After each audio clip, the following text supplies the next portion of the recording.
Well, thank you, Jindy. You and I, as always, think just alike. I was thinking 2 minutes past would suffice. Well, my name is Aubrey Carter. I'm currently the chair of our Regional Workforce Council, and I want to welcome each of you to our meeting this afternoon. Thank you all for taking time to kind of come and hear what's going on around our region and state, and our team, Jindy and her team, has a great program set up for us, and I'm not going to belabor getting to that point. I just want to extend a welcome and a thank you. Jindy's going to have a few updates. We took care of a lot of the business portion of the council meeting a day or so ago.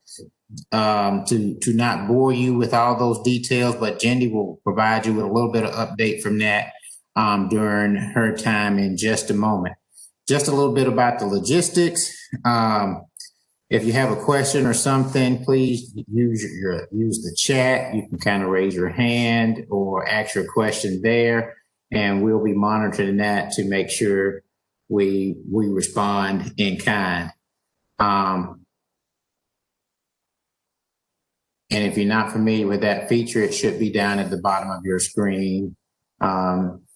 Next to mute, start your video, share, and on over to the right there. So without any further ado, I will turn this meeting over to Jindy, who will begin working us through the program that you should begin seeing on your screen now. Great. Sabrina and I are fast and furious texting. Can you see my screen? You know, just the power of technology. And every time I think we've come so far through COVID and quarantine, and then I still, won't unmute myself. So welcome to our meeting. So happy to have all of you here and see many new faces, and I'm thrilled with that. And many of our, I won't say old, but our partners that we have had or that we have relationships with. So thank you for being here. I want to do a very quick, now I'm watching the time, a very quick update on what we've been working on since our last meeting. I want you all to know that we have been fast at work. As Aubrey mentioned, we did have a recent business meeting of both the Executive Board and the Regional Workforce Council, and we have,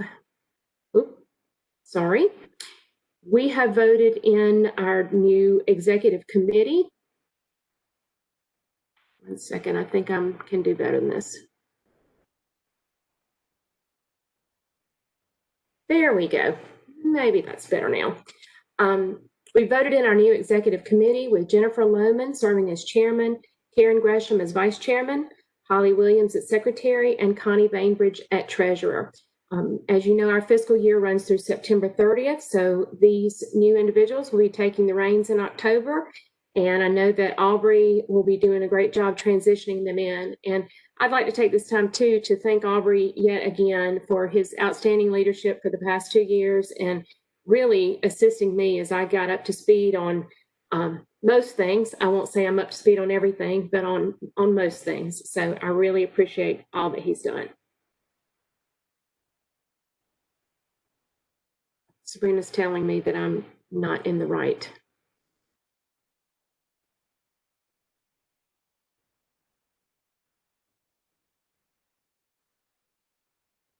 Better?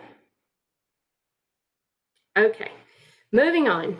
Now we'd like to do a business and industry update with you. Just want you to know a few of the things that have gone on in the last little bit. We did a virtual hiring event with Vaughn Regional Medical Center in Selma, and pleased to say that yielded 66 applications, and we were able to reach over 34,000 people through social media. We did a Facebook event, and so just want you to know that we're out there trying some new things, trying to get more people to integrate into the workforce system and to get to those jobs that are open. We're working with several of our partners to promote success stories and day in the life videos for Manufacturing Month, which is coming up in October. And we're excited about that and excited to be working with those individuals. We also want you to know that we are now, Central Alabama Works now schedules the training for what is called the Regional Workforce Leadership Training. And we offer 3 levels, Leadership 1, 2, and 3. Leadership 1 and 2 are completed for this year, but Leadership 3 courses are scheduled for November 18th and December 8th. These are currently virtual and they're open to anyone in our region. So I encourage you all to take advantage of this. If you know of businesses that could utilize this type training and can really help to move people along the growth path, please let them know about this. We lean heavily on our economic developers and chambers of commerce and all to help us get the word out to our local business and industry. And then finally, our industry sector meetings. We are currently planning all of these dates and we'll release them in October for manufacturing, healthcare, construction, auto service, and hospitality tourism, which is going to be a new cluster for us this year. So please be watching our website and our newsletter, which will have the dates and the times on there. And all that will be posted coming up. Moving on to an education update. Our Educator Workforce Academy has been retooled, of course, into a virtual offering this year. And really didn't know how that was going to work, but thanks to our great staff, we've got some new ideas to make this. It's going to be a little shorter as far as the day is shorter, but we've packed everything into that short while through a virtual offering.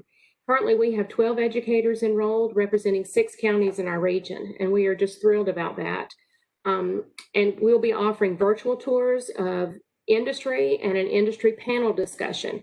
Each of these Educator Workforce Academies will be focused on different areas of industry in Region 5, and we're very excited to be working with these education partners and helping everyone get into a process that's similar and how we can best serve our students. Also, at the end of today's meeting, we will be honoring our Educator Workforce Academy graduates, the first cohort, and so I encourage you to stick around for that. We have a little virtual presentation.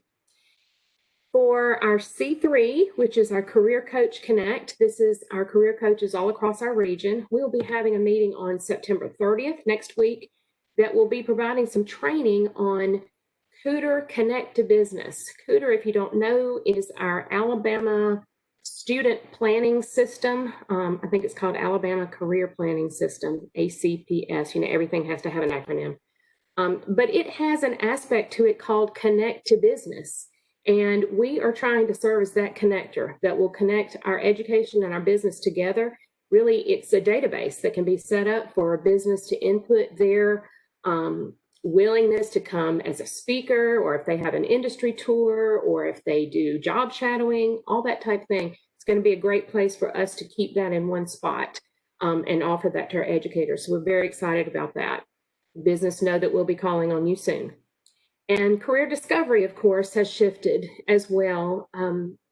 We've done a lot of work on this, and it's, still, I don't want to say it's still in planning, but we're tweaking some things and hope to be pushing this out real soon. This will become it's shifted from an in-person event to a virtual offering of resources to students, educators, and business, which will also include those virtual industry tours, a student planning guide, which we're planning to get in the hands of all 8th and 12th graders, an updated website. We've updated our career discovery website, and we'll be sharing that with you very soon. And all this will kind of be a lead up into what we're calling Career Awareness Week, which will be in February. And we're going to call it the top 5 in 5, the top 5 industries in Region 5. So we're excited about all those offerings and working behind the scenes now to get that going for February. Now, in terms of the marketing update, I put this on here because I want you all to know that we have been doing a lot of work throughout the quarantine, and that was a great time that we could do some work on marketing and branding. I am constantly questioned about the difference between Central Alabama Works, the Regional Workforce Council, WIOA, and we have really spent a lot of time trying to make those things more clear. Our family of logos has been tweaked to represent our different initiatives. Notice that partners, pathways, and pipelines is continued throughout because those 3 words tell the story better than anything else. That is exactly what we're doing. We're working with our partners to form these pathways that will be pipelines to employment. We also have designed 3 new infographics for ease of explanation when talking about Central Alabama Works and the Regional Workforce Council and WIOA. And so if any of those things are confusing to you and you want more information on that, please let us know. We'll be happy to share those with you. But these logos basically represent the areas, our initiatives, I guess I should say right now. Workforce Central is our monthly newsletter. The Educator Workforce Academy, of course, I've talked about, as well as Career Coach Connect, or C3, and Career Discovery, which is morphing more and more from an in-person program to an in-person event to a continual program of career awareness for our students. Finally, let's see how I'm doing on time. Oh, I'm just right. Finally, I want to touch on 4 FY 2021 goals. Strengthen partner collaborations. We want to just continue, our work cannot be done without our partners. Basically, that is the work of Central Alabama Works, is to connect people with partners and resources and make sure those connections are operating as efficiently as possible. Develop our industry clusters. Of course, that's always a need, and when we always want it to be business and industry driven and led. So we'll be doing more of that work. Enhance customer service to business and industry. I want business to know that they can call on Central Alabama Works, and we will pull together all those partners that they need to their table to address the needs that they have. And then develop processes for entry into workforce pathways to employment. We're really working on that idea of building that pool and having the entryways for successful pathway and pipeline implementation, I guess I should say. So that was a very quick and a lot to take in, but I hope that you found some of it informative. And I would love for you, if you got more questions about a certain area or anything I spoke about today, please let me know, or any one of our team will be happy to speak with you at any time. Now, let me try to unshare my screen as we get ready for our first presenter. And I would invite President Funderburk to share her screen if she would like. Annette Funderburk currently serves as president of J.F. Ingram Technical College. And for those of you who don't know, Ingram serves the citizens of Alabama by offering accessible, responsive, and quality post-secondary career and technical education to incarcerated adults, and eligible parolees, helping them to successfully return to their families and communities. Ingram is the only 100% institutionalized educational provider in the state of Alabama. President Funderburk has been with the community college system since 2008, where she served in various capacities, most recently as Director of External Affairs. She was appointed president of Ingram Technical College in January 2017, and she has been there since then and provided outstanding leadership. We welcome her today to talk about her work at Ingram and how that impacts our Alabama workforce. So welcome, President Funderburk. Thank you, Jeandy. I really appreciate it. Sabrina, are you going to share your screen, or do you want me to share mine? If you can share it, that'll be great. If it doesn't, then let me know and I'll be happy to pull it up for you. Okay.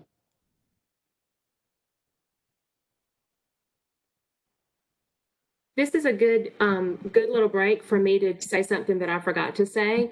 If you all don't mind, put in the chat if you prefer a virtual meeting for the Regional Workforce Council, or if you would prefer in person. I know we're not quite to the in-person time yet, but given our breadth of our region, our 13 counties, I'm just interested to know what people prefer, if they like the virtual model. So just share, you can say virtual, in person in the chat. And back to you. Can you see the screen that says Ingram State? Not yet. Okay.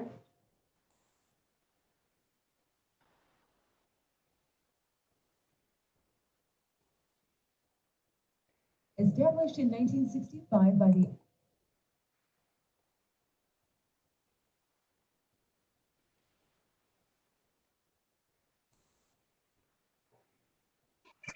You want me to try to share it? I'm trying. Let's see.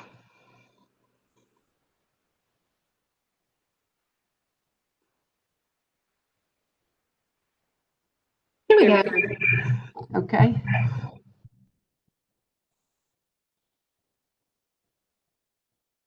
I appreciate, can you see it, Sabrina?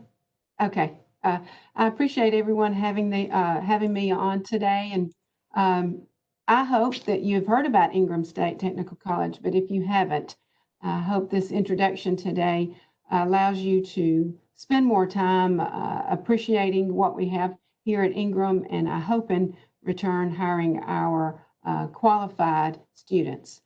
To better introduce Ingram State, I'd like to start with a video. Established in 1965 by the Alabama legislature, Ingram State Technical College is the only college in the state dedicated to serving incarcerated students exclusively. As a fully accredited member of the Alabama Community College System, Ingram has a long history of providing high-quality technical training in an efficient and cost-effective manner. Ingram students come from different backgrounds, but they enter college with the same goal: to make a better life for themselves, their families, and their communities. A 2018 study by the RAND Corporation shows that individuals who participate in quality post-secondary education are 28% less likely to return to prison than those who simply serve their time and are released.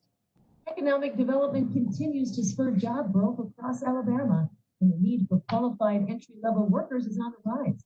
With 6 locations across Alabama, Ingram State Technical College offers 17 technical training programs designed to prepare students for careers in fields ranging from auto body repair to welding. Alabama is turned into the leading point with all the auto manufacturing and tier 1, tier 2, tier 3 suppliers. So we teach our students to fit into that, where they can go into any operation and say, I can do that. I've seen that before. Ingram students learn in classrooms and labs equipped to mirror today's workplace. Ingram instructors have strong industry backgrounds, and that experience is reflected in programs where hands-on training emphasizes safety, reliability, and customer service. For most of the instructors here at Ingram, in addition to having education, they have the work experience. So they usually have worked in the field that they're teaching. So they bring hands-on experience in addition to the education. And then if you work in a leadership position in your career field, then you know exactly what the need is. When it comes to industry, certification is a need. In addition to transferable college credit, Ingram State Technical College students can earn industry certifications, including NCCER, CORE, and OSHA 10-hour safety. Students can test for certifications required for employment, like EPA 608, refrigerant handling, the Alabama Plumbers and Gas Fitters Association Journeyman Plumbers exam, or complete the coursework necessary to test for the state cosmetology license. Well, I totally believe our guys are not happy. Industrial maintenance program, there are several avenues they're taking. We have welding, HVAC, electrical, pneumatic, hydraulic. You know, we have several avenues to choose from because that's what it takes in a plant today. You've got the jack of all trades, so to speak. You have to know a little bit about something or everything. So if you're in a plant and the supervisor needs you, what can you do? If I can do all this, I'm going to keep. Our commitment to students doesn't stop with graduation. Ingram Job Placement Specialists work with graduates to find the job that is right for them, partnering with employers willing to offer a second chance. Workplace success helps reduce recidivism, which in turn reduces costs for Alabama. So they really do help you try to get a job before you get back out and get out. I got out of prison December 13, 2016. I had a job interview here at 9 o'clock that morning. And I started 2 days later. They teach you and prepare you for every aspect that you're probably going to approach in front when you get out. Working to meet the needs of Alabama employers while helping students overcome barriers to employment. The Ingram State Technical College way of developing responsible citizens. So I wanted to explain to you that we work every day to develop responsible citizens by finishing the circle of allowing them not only to get short-term and long-term certificates while they're here enrolled at Ingram, while they're also incarcerated, but to also help them get jobs and be placed right into employment after release.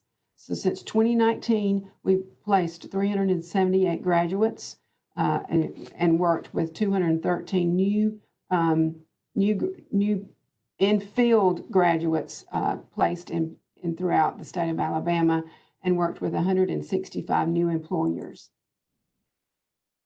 Ingram has been operating for 55 years, and as it stated in the video, it is 28% less likely for individuals who participate in technical training to return to prison. And that's our goal, so that all of those that are incarcerated that attend Ingram or one of the other community colleges that offer correctional education, that they do not return to prison, and the state of Alabama doesn't have to spend another set of funds on them. And at this time, Ingram State is the only community college within the country that exclusively serves the incarcerated. These are the services that we offer. These are our locations, and it has grown since we made this video. And then we have 28% female, which are attending at Tutwiler Women's Prison, and 78% are male. Our average age is 34. Total students, you can see here, I won't read all of this for the sake of time, and COVID got all in our way of teaching face-to-face instruction training in the spring semester. So we have just loaded all of the information here through fall and spring of 2019. We are seeing delivering pamphlets and instruction through into the inmates through the correctional facilities right now, but we are not seeing them face-to-face until COVID is over. We also provide adult basic education and GED training. In 2018 and 2019, we enrolled 1,035. Enrollment at the time of COVID was 298. And we certainly have those enrolled now, but we are sending in those packets, like I said earlier, into the correctional facilities. And in 2018 and 19, we provided 85 GED alternative high school diplomas. And we're really excited about doing that. Oftentimes, someone may become incarcerated and only need 1 or 2 credits to complete their high school diploma. So we are excited to offer that to these students as well. These are the different types of programs that we offer at the different correctional facilities. There are 4 other community colleges that offer correctional education across the state, but we are the only ones that offer in Region 5. And our graduates, once they're released, do go all over, go back home or to a halfway house or to another home plan throughout the state of Alabama. So it's important for us to partner with business and industries who are interested in hiring individuals that may have been incarcerated or have been incarcerated, but have completed a long or short-term certificate in any of these programs. There's an opportunity out there for our graduates. We're pleased to offer these different types of industry certifications. We really work hard. For example, if they've been on an HVAC program, we work hard with them to get their green card, their HVAC card, as well as their OSHA health administration training before they leave here, so that they can have as many certifications as they can once they leave Ingram. These were our enrollments, even up through the spring of 2020. Our non-credit program includes the CDL program, and our ATEF program in Columbiana. These are our number of certificates that we had in 18-19 and then in 19-20 before COVID. So we were working really hard on our NCCER, but we're not able to get any of those core certifications out after COVID because we could not participate in the testing face-to-face. This is our funding source, and the majority of that comes from our legislative appropriation, which is direct appropriation from the Education Trust Fund.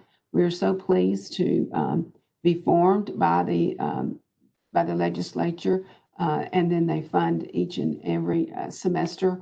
Our students do go to school on scholarship, and if they choose to have their second program, we offer the Pell Grant for that. 40% of our funding comes from state and federal grants.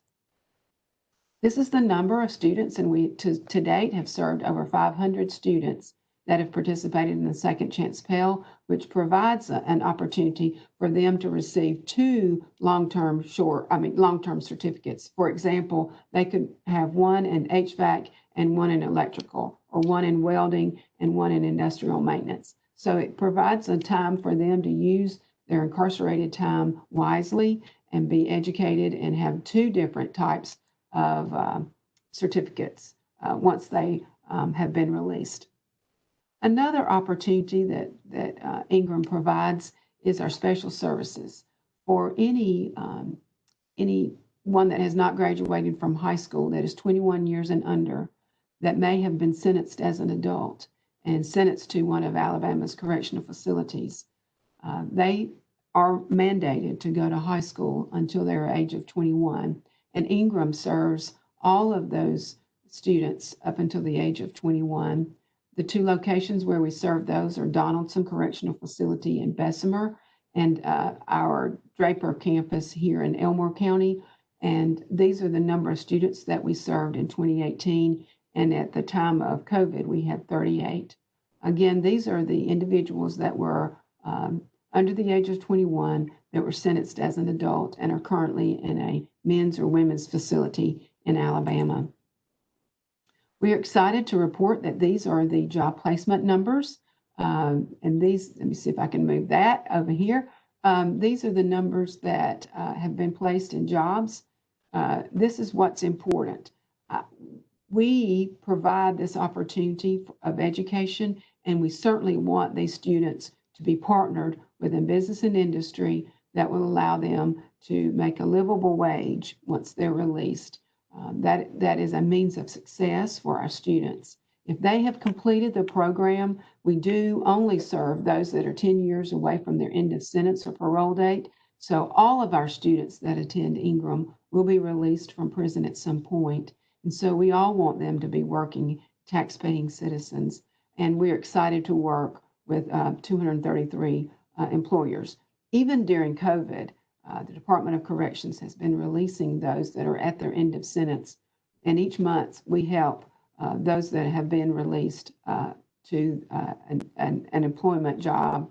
And we work with our foundation that provides opportunities for them to get tools, up to $250 worth of tools, and then different types of things. Maybe they do not have a way to go to work, they do not have a car or someone to take them. So our foundation may provide to them gas cards for a couple of weeks until they can get their first or second paycheck, to provide an opportunity for them to get to work, because it would all be difficult if we were to get jobs and couldn't get there. And so many of the students that are released, that have graduated and then are released, do have so many obstacles once they are released from prison. And Ingram is just here for them, even after release, to provide the needs for them. These are the top 5 programs that we serve for job placement. And of course, welding is the most popular. It's our most popular program for enrollment, and it's our most popular program to place jobs. And second to that is logistics. We have been very fortunate to place some of our students in the different warehouses across the state of Alabama. And we appreciate Region 5 working with us to determine those industries that would be willing to hire the formerly incarcerated. It's so important. And then we have barbering, cosmetology, and HVAC.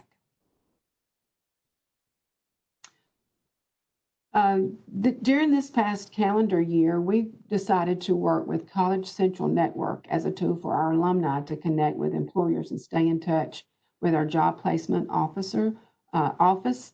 And this has been so exciting because once they are incarcerated, they do not have the ability to work with employers to get jobs. So now we have the College Central Network placed on our website, and our students have the opportunity to build resumes, see jobs that are open, and even apply for jobs through this. They cannot go to the internet, but our reentry personnel help them, work with them, and provide opportunities for them once they build their resume and complete their application. then our reentry team releases that to that particular industry, and that provides many things for our students, a way to apply for jobs. So they can search for jobs, they can look on the Job Central Board, National Job Board, they can build resumes, apply for jobs based on their resumes, report to jobs, offers, and hires. Again, all through our reentry. Please do not think that they can talk directly with someone at another job, that they cannot have that opportunity while they are currently incarcerated. But it provides so many opportunities for them to build and start applying for jobs before they are released, because our goal is to make sure that they have jobs as quickly as they can upon release. So as Mr. Bishop mentioned in the video, so they can go to work immediately and to provide for themselves and their families. We are able to post positions and work with employers to post positions. They are able to actually see resumes, and the employers are able to communicate with our reentry services staff to develop communications that way. And then once the student is released from prison, then he or she can pick up and to begin with that communication, as well as communicating with our reentry staff. Again, ISTC controls all content, because that is an important platform and delivery for us. But it is important that the employers can communicate to the student through our different employees here at the reentry team. Lastly, I'd like to show one last video, and then I'd be glad to open it up for questions if I have time. Jindy, I'm not sure how I'm doing on time.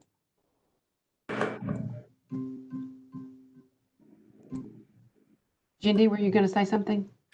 I was just going to say, we're going to hold questions until after Mr. Ramsey, but if anyone has questions, please put them in the chat so that we can have them as we go forward. Thank you. Okay.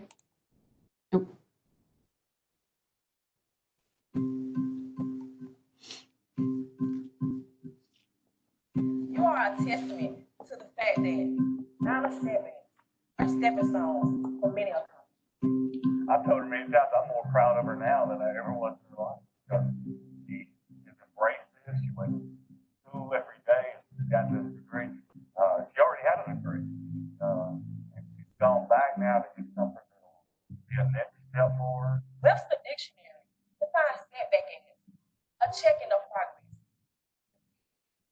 First, sometimes our progress, because theoretically, that's not the journey we should be traveling. And this is an opportunity to do amazing things in their lives. And they've taken the opportunity to rebuild and have a second chance. Nothing motivates me more than disappointment and setbacks.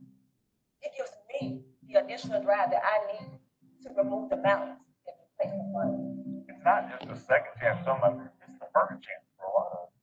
You know, they just never had that opportunity. I strongly believe that we have a divine purpose for our life, one that we might not have become aware of. You are more than just a convicted felon.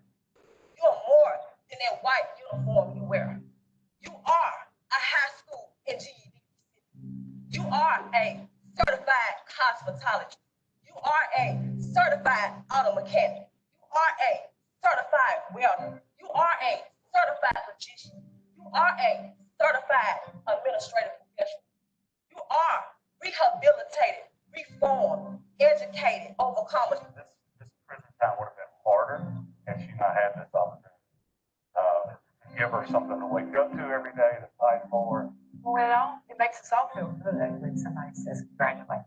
And we just want to do that for these ladies and these students that have worked so hard, completing a certificate program. Very difficult an environment. So we want to celebrate with them and their families.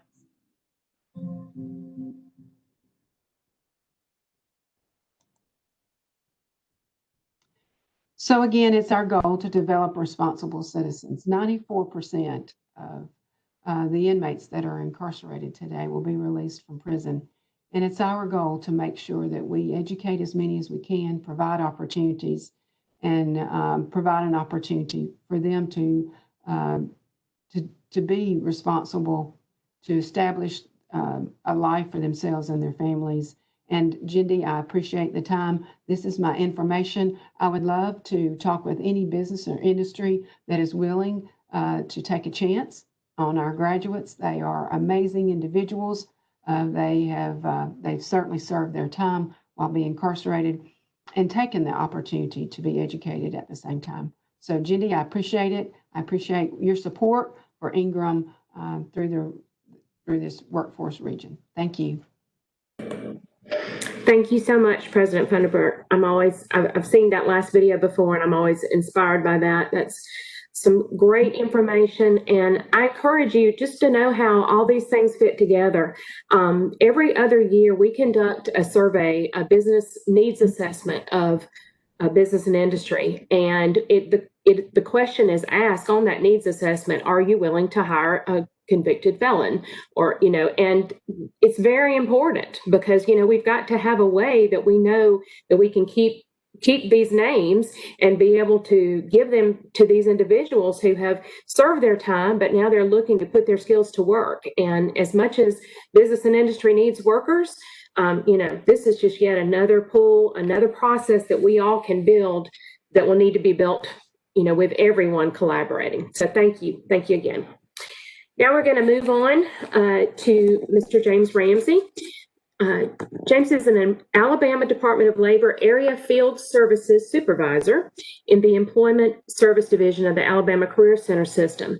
He currently oversees local Career Center operations in all of the Region 5 Career Centers, which include 1 comprehensive Career Center in Montgomery, 3 affiliate centers, that's Alexander City, Opelika, and Selma, 2 satellite centers, Phoenix City and Valley, and 3 itinerant point career centers in Fort Deposit, Haynesville, and Union Springs.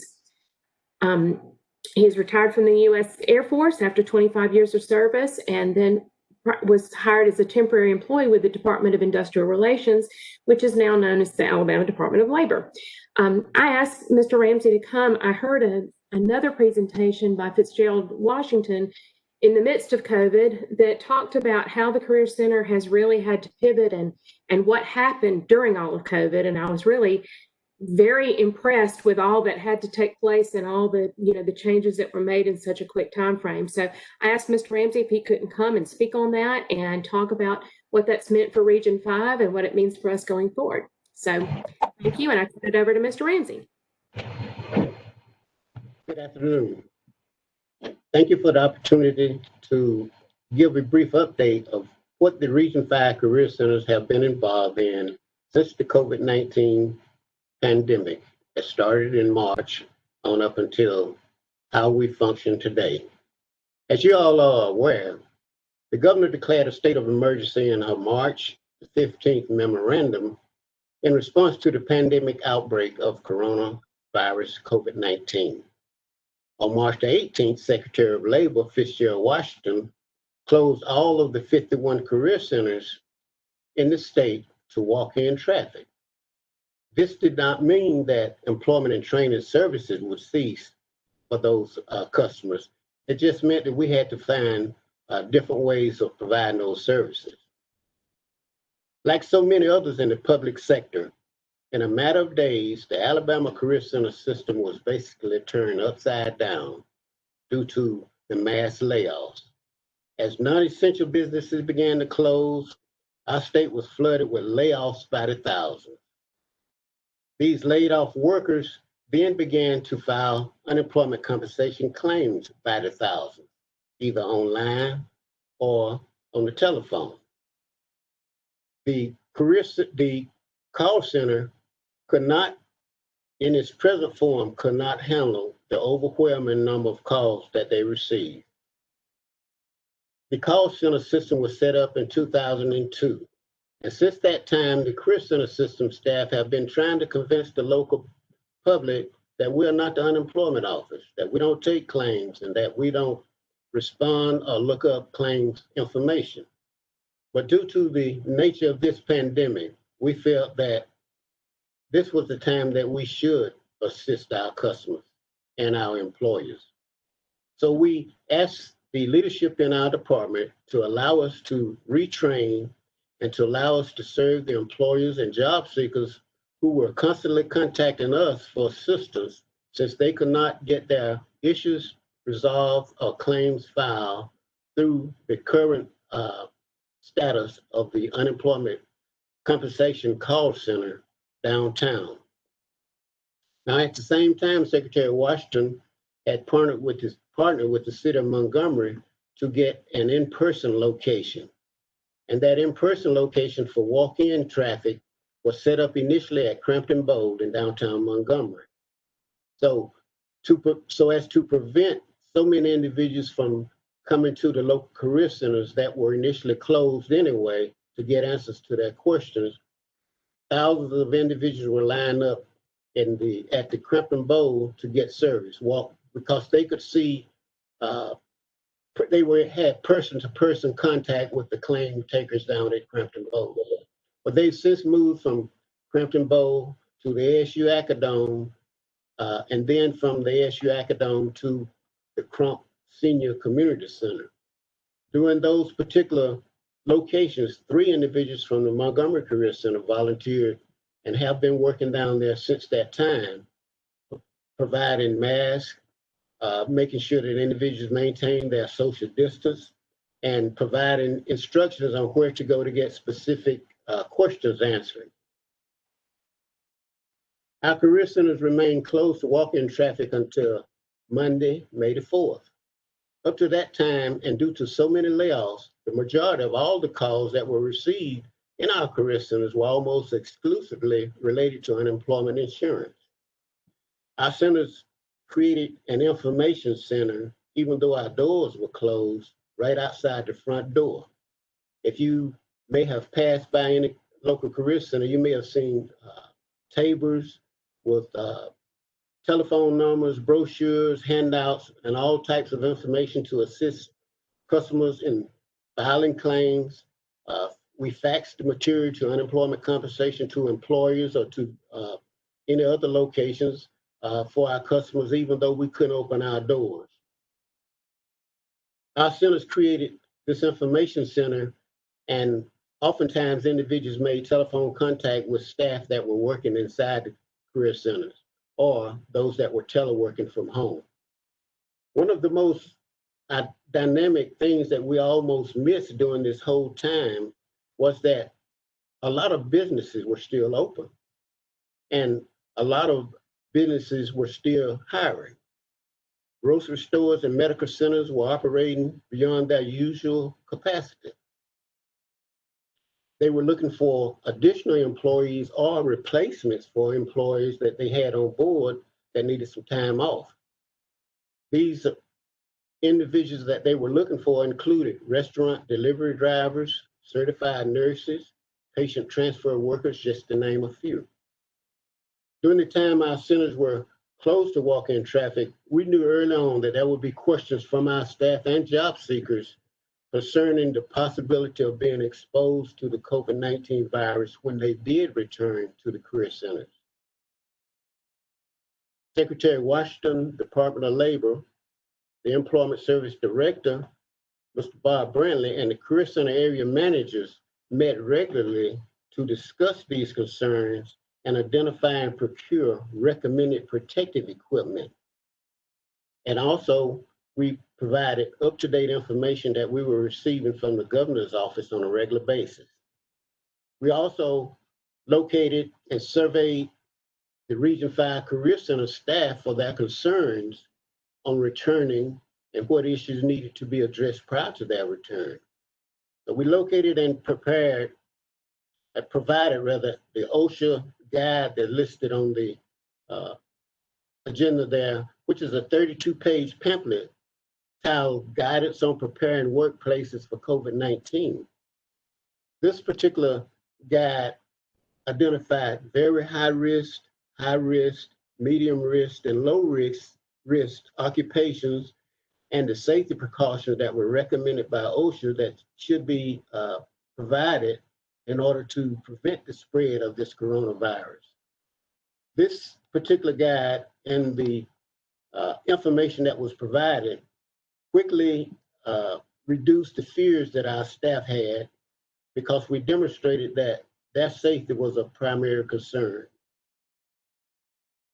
These concerns were often validated later on as we opened our doors because there were certain customers who would admit that they had the virus, had been exposed to the virus, it should be quarantined, was taking care of someone who had the virus after they received services, mainly because they stated they needed to come to the Career Center to get their unemployment straightened out. So those concerns were valid, but fortunately we had addressed them beforehand. A lot of our spring and summer activities had to be sidelined because of the virus. The job fairs and other hiring events are job seeker and employer favorites. But the limitation on travel and also the limitation on gathering in large groups caused us to sideline those events and cancel many of them for the most part.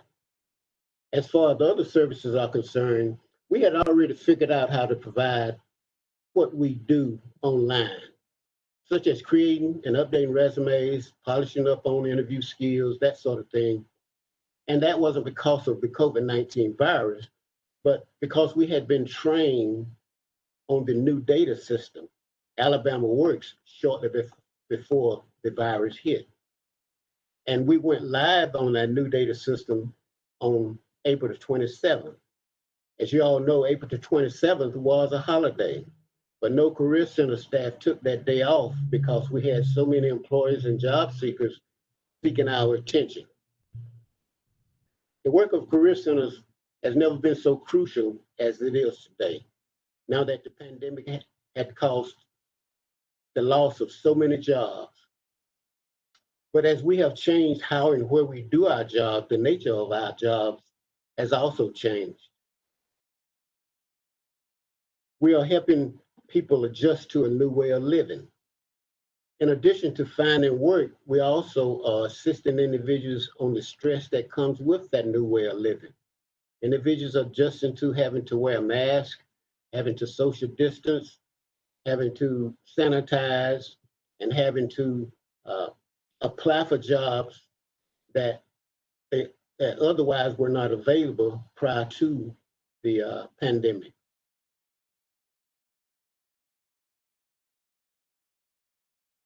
We are helping individuals, we're corresponding by mail, telephone, to send and update resumes, fill out forms and applications.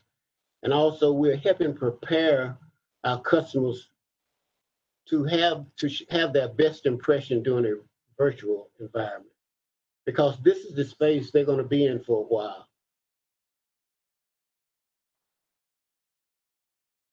They may have to interview by Zoom. Their job offer may be by Zoom. They may even be onboarded by Zoom. And in some cases, they'll be working remotely. We understand that many of our clients are not computer literate. Our message to them is to, even if they don't own a cell phone, if they don't own a tablet, or even if they don't know anyone who does, we ask them to contact us and we'll figure out a way to work with them. We feel this also may be a good time for our job seekers to improve their skills and get a certificate or get the particular training that will increase their chances of a higher wage job. And currently we've been able to obligate approximately $860,000 of adult funds, approximately $14,000 in dislocated worker funds, and over $94,000 in youth funds to assist individuals in receiving the type of training that leads to a better paying job. As we continue to adjust to life during this COVID-19 coronavirus pandemic, business recovery remains a constant challenge. For all businesses, this means ensuring a safe workplace. The Center for Disease Control has already released guidance to assist employers in making decisions on reopening, either partially or all the way. Now, based on the recommended safeguards requiring the ongoing monitoring of their employees, these employees may need to hire additional staff. The governor's local workforce areas have been awarded a Disaster Recovery National Dislocated Worker Grant due to this COVID-19 public health emergency. This grant will allow us to identify businesses and organizations in our region that are experiencing a need for new workers to respond to customer needs or to assist in minimizing the spread of this coronavirus. The proposed work sites include medical facilities, grocery stores, pharmacies, schools, and nonprofit and community-based organizations. The types of temporary jobs include shoppers to run errands and deliver food supplies and medicine to high-risk individuals, the cleaning and sanitizing staff, stockers and cashiers, medical staff. Based on the current availability of funds, each area has a quota of 15 slots. Each position is based on a temporary job at $12 per hour, 30 hours per week, for a maximum of 13 weeks. This program is available in all 67 counties. Now, there are 13 counties in Region 5, and we are attempting to develop at least one work site in each county. As of today, we have 12 approved work sites in 10 different counties, with 4 individuals already employed and 4 more to start next week. Our career centers are hosting virtual job fairs, job shops, and in-person recruitment events if the space allows us to assist employers in returning to full operation while marketing OJT and work-based learning programs. These programs have taken a big hit, partially in part due to the mass layoffs, but we feel that as UC program benefits expire, we anticipate more candidates will be fully seeking to return to the workforce. We're also making our first-time job seekers aware of new jobs. These new jobs were created by the pandemic. Some of them include COVID-19 testers, which are all over the country, contact tracers, even though that job isn't new, the demand for it is. Compliance monitors, health screeners are the ones we see at the front taking temperatures, workplace sanitizers, laboratory workers, call center staffers. We know about that firsthand. Mask makers and technology consultants. We live in a gig economy nowadays, and we know that first-time job seekers are not seeking a job that they plan to retire at. They don't expect to find that forever job. They're just looking for a position that will build some skills and help get them to the future. COVID-19 has sparked a period of professional transition for millions of people. If you're in the market for a new job, we ask that you contact the Career Center near you to assist with your job search. If you are an employer and is looking for candidates to hire, we can help you identify the right candidates and in a more cost-effective manner. Please start the conversation with a Career Center staff member as soon as you can. Again, I'd like to thank the council for giving me an opportunity to kind of bring a brief update to what we've been involved in this virus will continue to do. Thank you, Mr. Ramsey. And at this time, we're going to open up for some questions, and I encourage you to type questions in the chat for Mr. Ramsey and Ms. Funderburk. Our first question, Mr. Ramsey, we had a question. Is there an update on how the state is tackling the increase in fraudulent unemployment claims or claims being filed by someone else? Yes, at our meetings with Secretary Washington, he has indicated that that's one of his top priorities, that they have partnered with other protective service agencies, and they are actively working those particular claims. Okay, thank you. And am I correct in that if an employer finds out that an employee that has been asked to come back to work and they are still drawing unemployment, that can be reported to the state, correct? That is correct. And as a matter of fact, on the Department of Labor website, an employer can click on a link that would allow him or her to report that directly to the Unemployment Compensation Division. Okay, great. Thank you. And I have a question too regarding the approved work sites for the, you said there's 12 approved work sites for the grants for COVID created jobs, I guess. Are those ones that an employer can apply to be an approved work site, or is that a specific job? Those are work sites based on the type of work site the grant authorizes that our BSRs and other staff in the Career Center have gone out and located. Okay.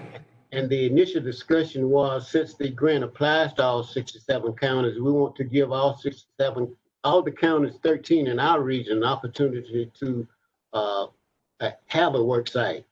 And if they refuse, then we could move on and maybe have more than one in other counties. Gotcha. Thank you. And President Funderburk, I have a question too, and this is wide open, so forgive me if there's, if this is too wide open, but in terms of all the talk of new prisons and everything, where would that put Ingram? I mean, I know that you all will continue, but would that change your focus in any way? No, it will always be our goal to provide technical training to the incarcerated. That is why we were developed. That's what the legislature wanted us to do. So there, in each of the mega prison sites in the plans, there will be an opportunity to provide correctional education there, both technical as well as adult basic education. How that is developed, we are still in the planning processes for, but it is important to the Department of Corrections that they provide this type of education to those that are incarcerated. So in each one of those prisons, there is a plan to incorporate correctional education as well as adult basic education. Great, and I trust that they will call on you all since you are the experts in it. So I will continue to support you in that way. Joe Williams had a good point. Will you mention some of your new or upcoming programs at Ingram, such as the CDL training? Yes, thank you. Thanks, Joe. We have just added the CDL program, which is a non-credit program for those that are in work release. They have an opportunity to take the CDL class, and that includes regaining their driving license as well as their CDL permit and their CDL license. They have experience on in the truck, driving the truck on the roads around our campuses as well. And they are tested by ALEA. ALEA has partnered with us and the Department of Corrections to really offer this program. And the Department of Corrections has actually hired several of the graduates, once they have graduated from the CDL program, received their license and are still incarcerated. So we're pleased that some of them are getting jobs outside once released, and with the trucking industry, and it's just a wonderful opportunity. We have had 2 cohorts and have been very successful. We have received backing from the Trucking Association, and there are a lot of industries out there, a lot of trucking associations that are interested in hiring this type of graduate once they're released. It's been very successful so far. Very exciting. It was very difficult to start the program behind the wall and the fence, but we've been very successful in it. We hope it continues even to be a better success once the COVID is over.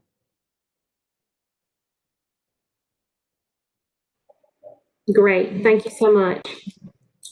I don't see any more questions in the chat, and I'm always aware of your time. I know we're at 2:01, we're 1 minute over, but if you'll allow me, I do want to take just a couple of minutes and present to you, or at least share with you, those graduates of the Educator Workforce Academy first cohort. Let me see if I can share. It's just me.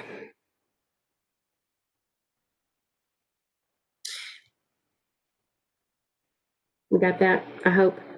Our educator workforce, I don't need to talk a lot about it, but I do want you to know that this is just a program that we are working with the educators to help guide our students through pathway exploration, but at the same time learning about regional workforce demand. They learn about high-wage, high-demand industries, and we bring importance to the students that are involved in career tech courses, and then, of course, professional development for the educators designed to introduce the career pathway approach. These are just a couple of quotes from people that have participated in the program there. And I know I'm going quickly.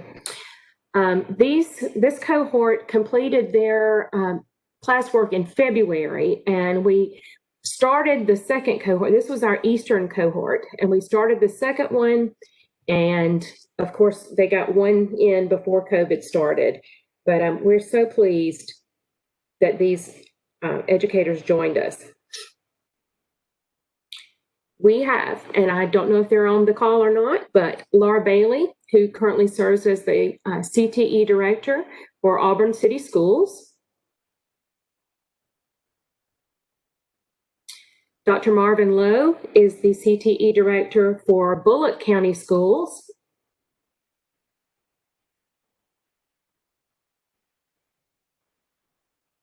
Adam Kilcrease is CTE director for Russell County Schools. Catherine, or Katie Murray, is CTE director for Opelika City Schools. Ken Seeley is CTE director for Chambers County Schools. And as I said, we had more participants than that, but in order to be awarded the PLU and the certificate of completion for Educator Workforce Academy, you did have to participate in all 4 of the days and the full length of the day. So we applaud our cohort 1, and we are looking forward to our virtual cohort that begins on October 8th. If you know of a superintendent or a career tech administrator who is interested and has not yet signed up, please tell them to get in touch with myself or with Sabrina Wood, who's coordinating this program. All right, that's a lot of information, and I hope that you learned something today. And at this point, I'd like to turn it back to our chairman, Aubrey Carter. All right, thank you, Jendi. I hope you all can see that a lot has been going on in spite of and because of the pandemic that we are still experiencing. I want to thank the staff for the work that they've done and how they have changed direction, gone from in-person to virtual on a number of initiatives, and just retooling the program offering to take us into to 2021.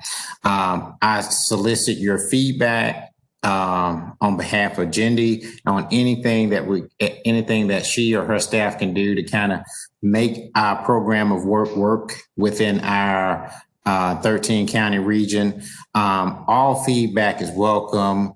And the staff does amazing things when you give them just a little bit of information and give them something to go on. And so I really just want to thank them for their efforts and their ability to adjust in such a interesting time. I also want to thank our speakers for the day. Ms. Funderburg y'all do a great job there. Really appreciate the partnership and looking forward to continuing to support.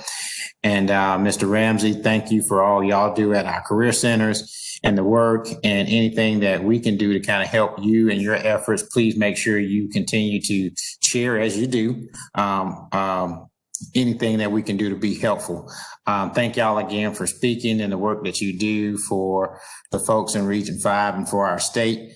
And as the outgoing chairman, I just want to thank our board and council.